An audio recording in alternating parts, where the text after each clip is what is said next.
Hi, in this video, I'm going to show you how to create a really cool space type animation inside of PhotoVibrance.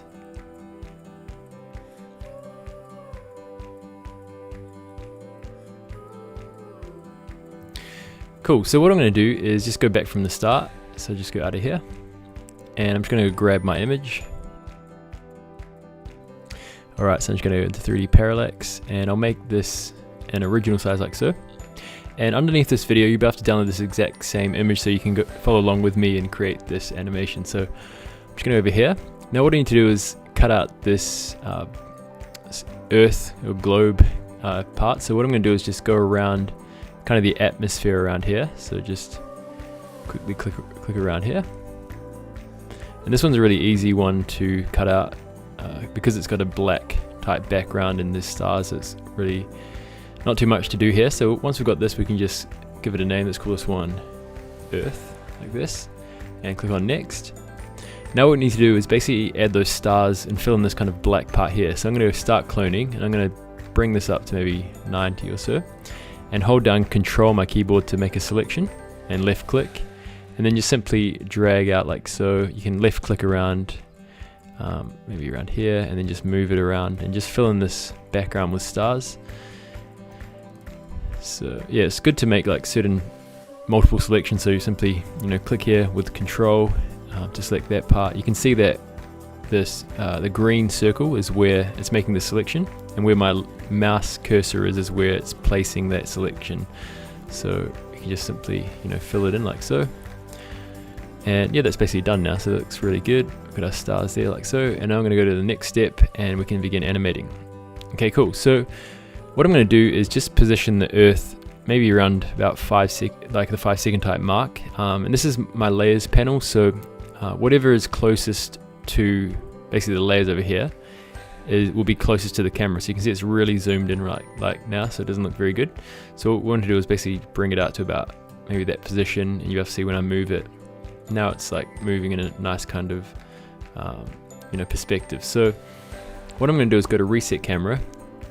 And then what I'm going to do is also grab another image. So I'm going to click on the image over here, and also this image I'll link underneath this video so you can go grab it.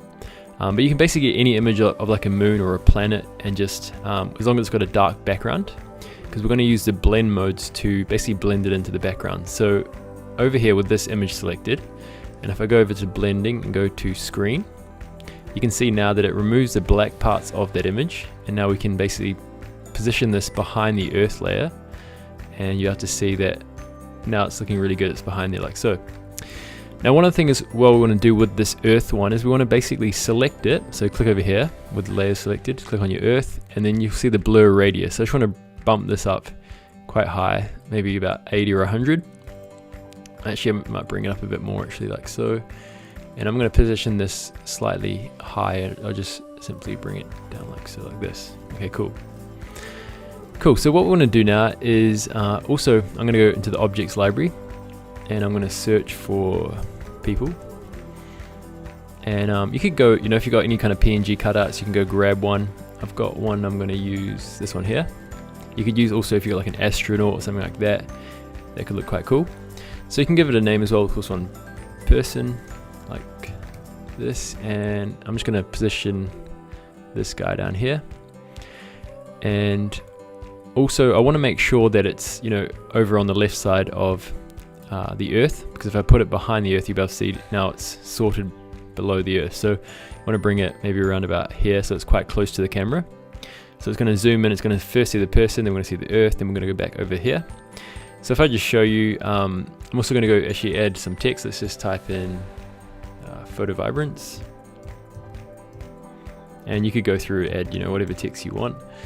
I'm going to go with the text font Oswald for this one, and I'm going to also bring up the letter spacing, and I'm just going to make it a lot smaller because it's going to be a lot further away, and we're going to zoom into it. So I'm going to bring it up here. I'm also going to add an animation. I'm going to put in a fade in animation, and I'm going to set the duration to about 2.5 seconds, and I'm going to delay it by maybe 3 seconds. You could also manually put like 5 seconds if you want in there. I'm going to say 3 seconds. And that looks pretty good. So what I'm going to do is position this text now also at the back because we want it to be behind all these other objects. So I'm just going to drag it maybe about here. Let's see what that looks like. Actually, I'm going to put it behind everything actually and put this one slightly closer like that. And yeah, maybe something like that. Okay, cool. So now what we can do is begin animating this. So I'm going to go to the camera. I'm going to select the camera and I'm going to leave the keyframe as it is. So if you've kind of zoomed in, maybe you can reset it. And then what I'm going to do is click on add keyframe. You can also double left click to add a keyframe like that if you want. But I'm going to add a keyframe. I'm going to move the keyframe to about, let's say 7 seconds. And what I'm going to do is just simply zoom in. Okay, so you can either use this selection over here, or you could go and use this zoom over here. I'm also going to keep moving it so that it kind of zooms in over to my text.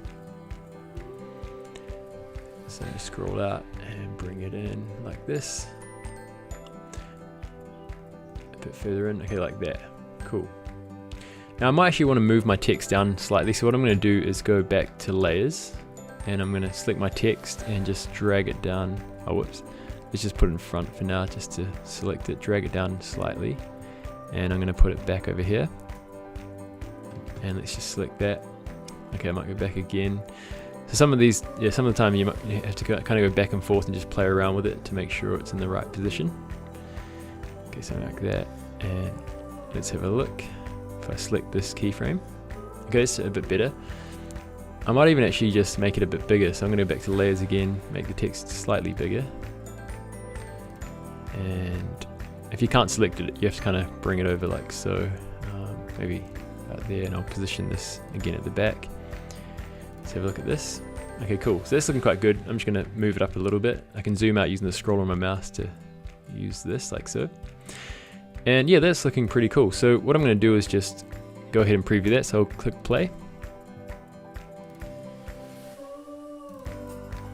And there we go. I've got a really nice space zoom.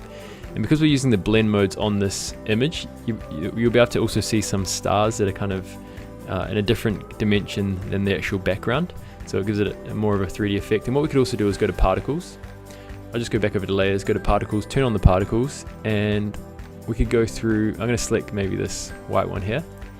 And I'm going to bring down the size quite a lot. So it's kind of like little stars. And I might bring down the quantity slightly as well, maybe something like 50, and also reduce the opacity and bump up the depth. Okay, so yeah, let's just see what that looks like now.